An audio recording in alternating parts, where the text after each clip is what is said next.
Bienvenue sur Neutrinopolis, mon univers ferroviaire intriqué à la complexité quantique. Aujourd'hui, on va parler un petit peu informatique. En fait, je suis dans ma 4e année de construction de mon réseau. Et j'arrive à la fin de la pose des voies et à la fin du pré-câblage. Et donc, je me posais la question de comment j'allais commander mon réseau ferroviaire. Il me reste beaucoup de matériel des années 1990, de mon premier réseau. Donc, notamment, il me reste des décodeurs pour commander les aiguillages et j'ai des locomotives avec la puce électronique des années 1990. Donc, avant d'acheter du nouveau matériel, je me disais que je pouvais commencer à utiliser mon réseau avec cet ancien matériel, voir si en tout cas il était encore en fonctionnement. Et donc cet ancien matériel des années 1990 utilisait le premier protocole digital pour les trains réseau miniatures et qu'on appelle encore toujours le protocole Motorola Marklink, le protocole MM. Alors, description du protocole Motorola Marklink des années 1990. Donc, on envoie 2 bytes sur le réseau. Le premier byte, c'est l'adresse de l'objet sur lequel on veut apporter une modification. Et puis une valeur qui est l'ordre qu'on veut faire exécuter à cet objet. Alors, pour les aiguillages, l'adresse va de 0 à 254 et la valeur, c'est 32, 33 ou 34. 33 voulant dire je mets l'aiguillage droit, 34 voulant dire je mets l'aiguillage courbe, et 32 voulant dire, après avoir exécuté l'un de ces 2 ordres-là, je coupe la tension. En effet, il ne faut pas oublier que les aiguillages, c'est des bobines électromagnétiques. Donc, il ne faut pas laisser la tension dessus, sinon on brûle le moteur de l'aiguillage. Donc, généralement, on envoie un ordre 33 ou 34. On attend, à mon avis, 200 millisecondes, mais il faudra que je teste. Je ne me rappelle plus. Et puis, on envoie l'ordre de couper la tension. Pour donner un ordre aux locomotives, les adresses vont de 1 à 80. Donc, on peut avoir jusqu'à 80 locomotives sur le réseau. Et les valeurs vont de 0 à 31. Alors, c'est un calcul à faire. On envoie comme ordre la vitesse de la locomotive de 0 à 14. Et on ajoute 16 si on veut mettre la fonction à on. La fonction, c'était souvent les phares. Donc, si je voulais rouler, par exemple, à vitesse maximale avec les phares allumés, eh bien, je dois envoyer 14 plus 16, c'est-à-dire 30. Alors, je pense que, je ne suis pas certaine, mais je pense que quand on envoie l'ordre d'inversion de sens, la locomotive s'arrête. Alors, il faudra que je teste. Je ne me rappelle plus comment ça fonctionne. Toujours est-il que ce qui était curieux dans ce protocole, c'est que, vous voyez, les locomotives peuvent avoir... il y a un recoupement entre l'adresse des locomotives et l'adresse des aiguillages. Un aiguillage peut avoir la même adresse qu'une locomotive. Alors, comment est-ce que le protocole se débrouillait? Eh bien, pour les locomotives, la valeur ne pouvait pas dépasser 31. Et pour les aiguillages, c'est à partir de 32. Donc 32, 33, 34. C'est comme ça que le protocole savait si on s'adressait à une locomotive ou à un aiguillage. Comment j'ai imaginé utiliser cet ancien protocole sur mon réseau en 2023? Eh bien, c'est en achetant la centrale digitale d'Euroko, la 10820, parce qu'elle permet d'émuler le protocole Motorola Marklink.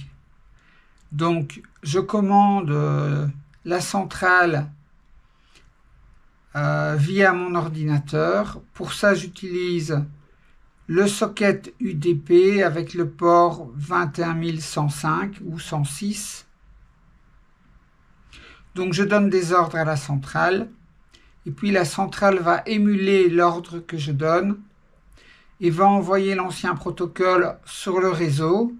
Et donc, je vais pouvoir commander mes anciennes locomotives et mes anciens décodeurs.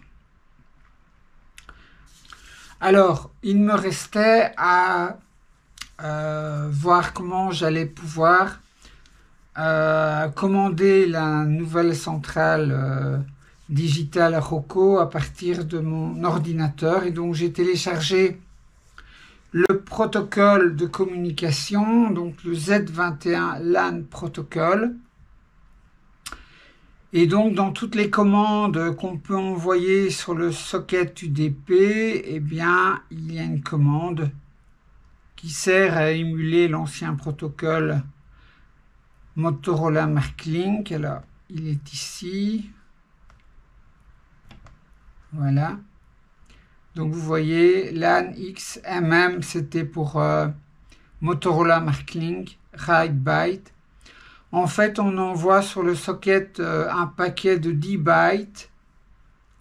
Et dans ces 10 bytes, j'ai mon adresse et j'ai ma valeur. Ce dont je vous ai montré tout à l'heure. Donc, c'est assez facile finalement.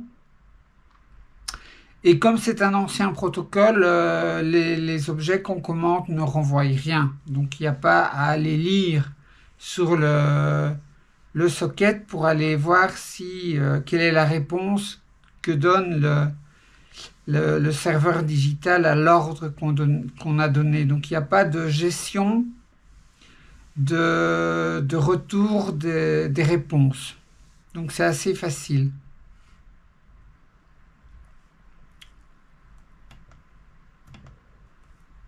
Alors, je vous présente maintenant mon logiciel que j'ai fait pour commander l'ancien protocole.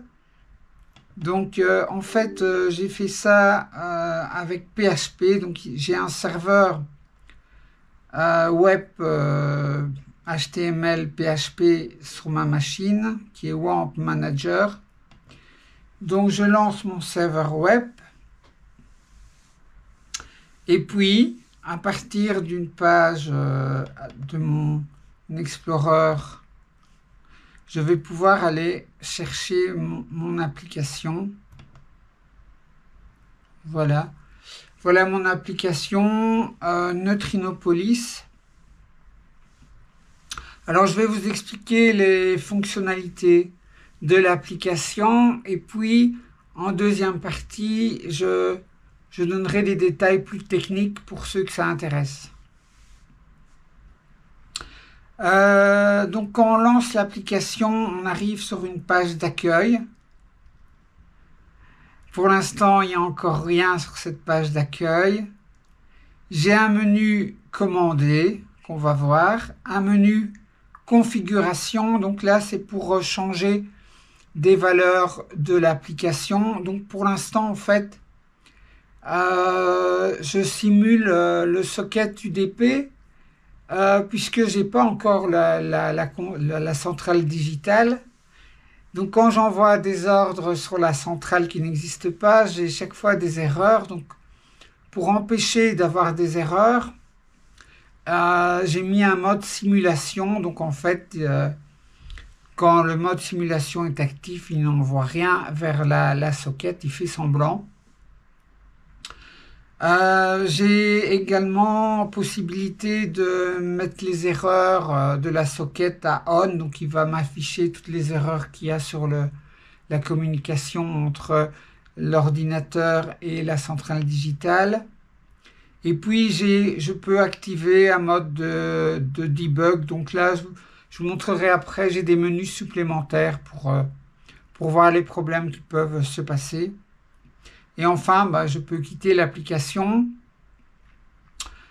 Alors, il faut quand même quitter l'application par ce menu-là, puisque au moment de l'accueil, je vais lire toute la configuration du réseau. de mon réseau ferroviaire.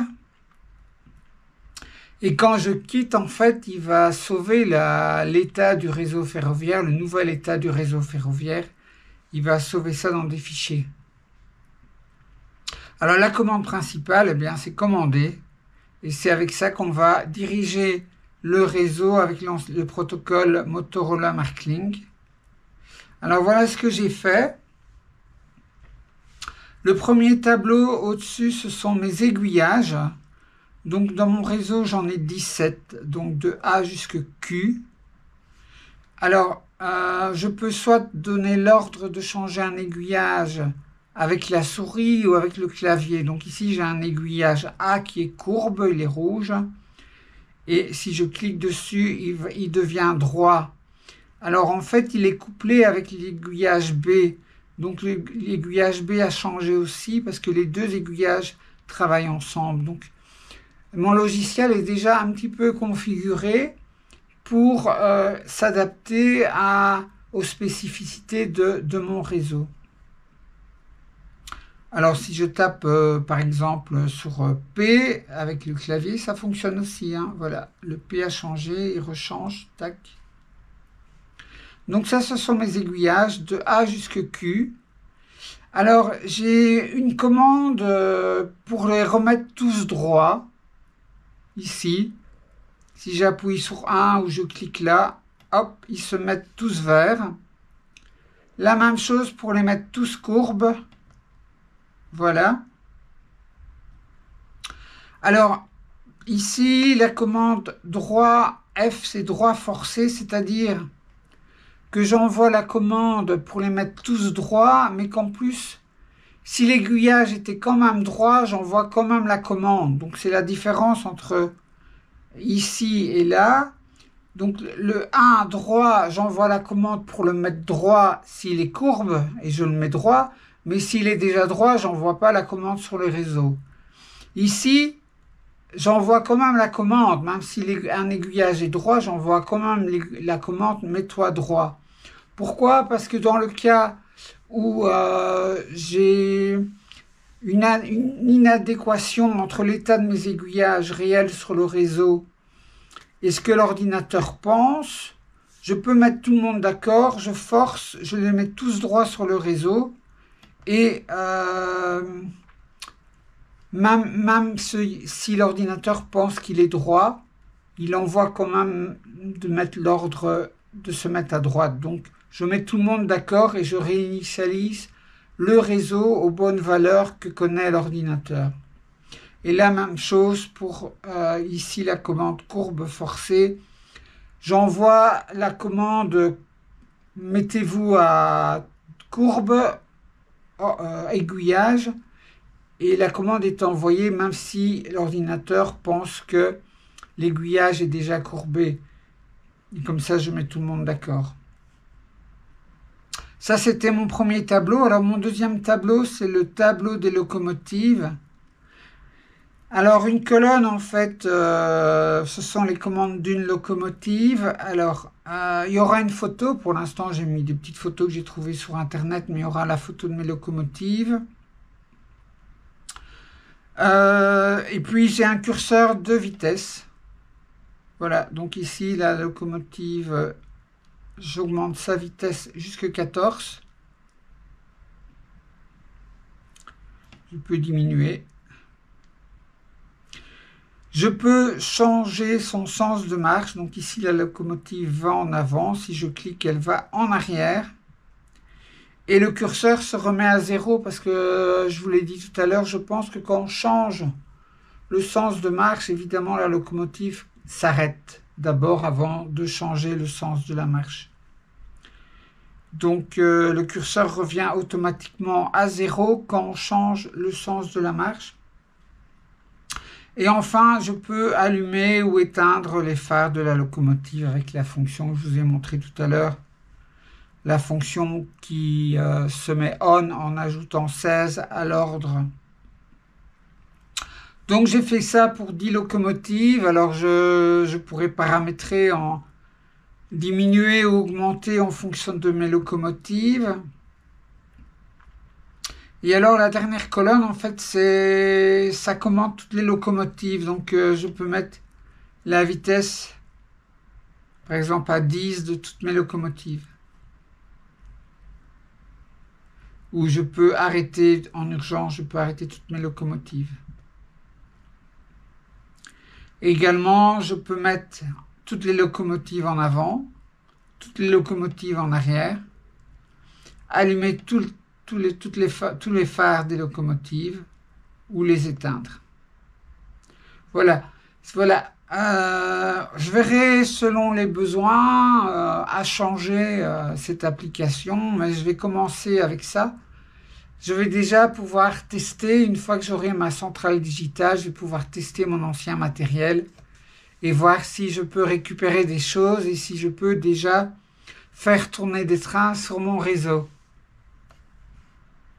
Alors, maintenant, j'en arrive, je recommence l'explication, mais d'un point de vue un petit peu plus informatique, pour ceux que ça intéresse. Donc, en fait, ma page, elle est composée de deux frames.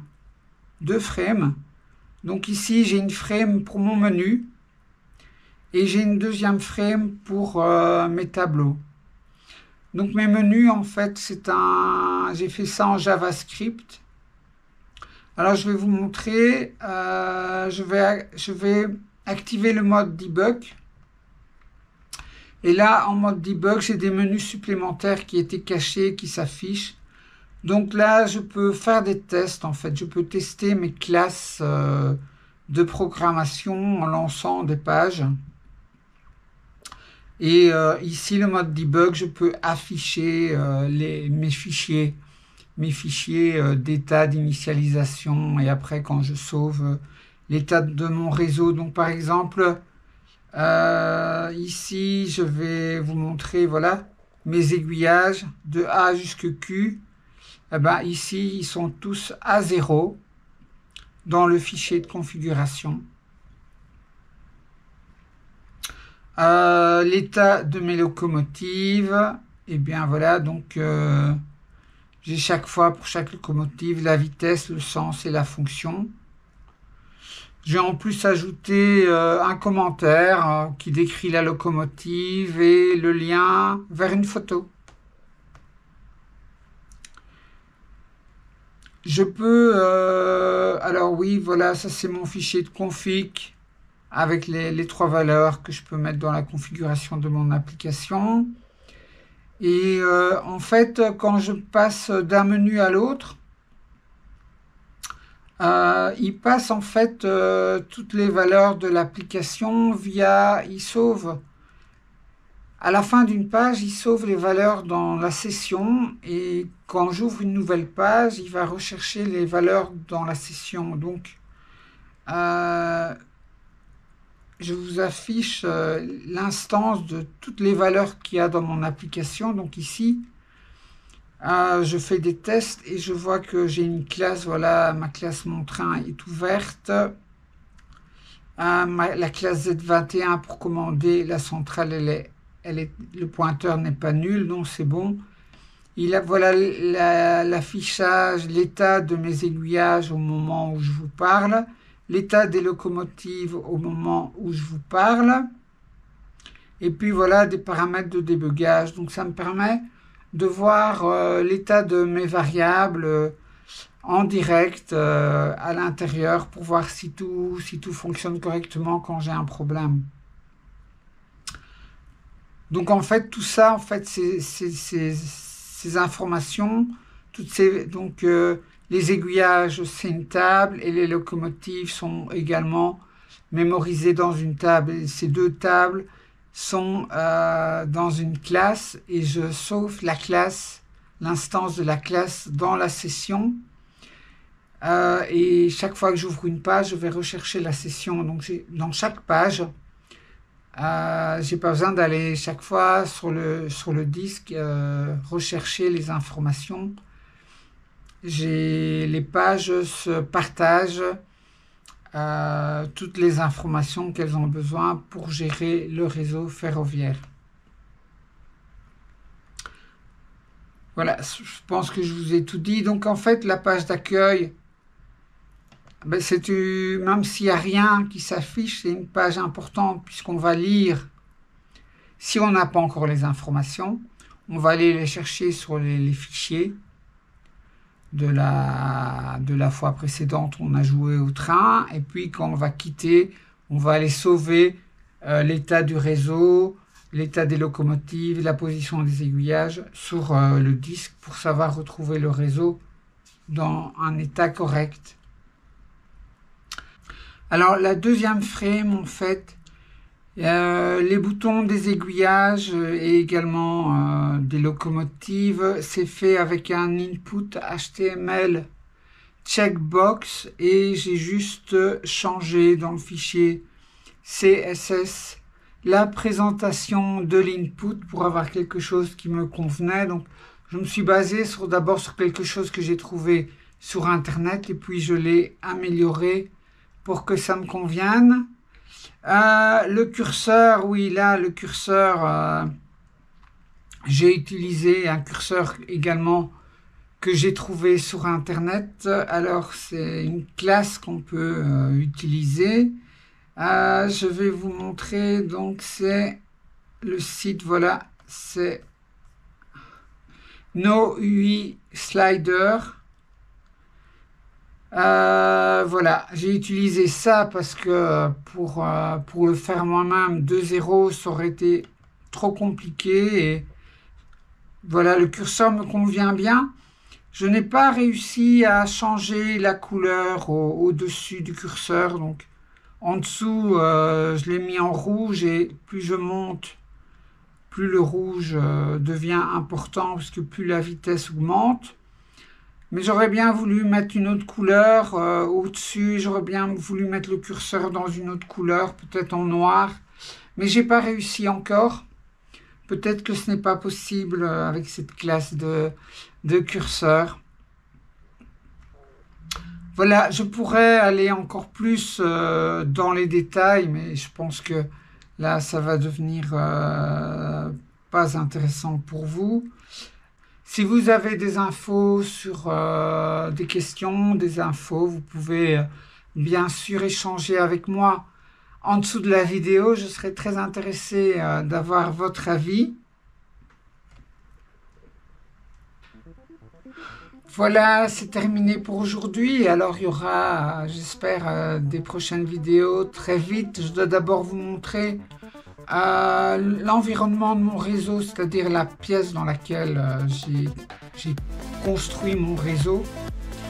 J'ai des choses à vous montrer. Et puis une autre vidéo où je dois vous montrer le plan de mon réseau, comment je l'ai conçu, puisqu'en fait, j'ai repris le plan de mon ancien réseau des années 1990 parce que j'avais passé beaucoup de temps à réfléchir sur mon plan de réseau, donc il est parfait. J'ai repris exactement le même plan en l'améliorant.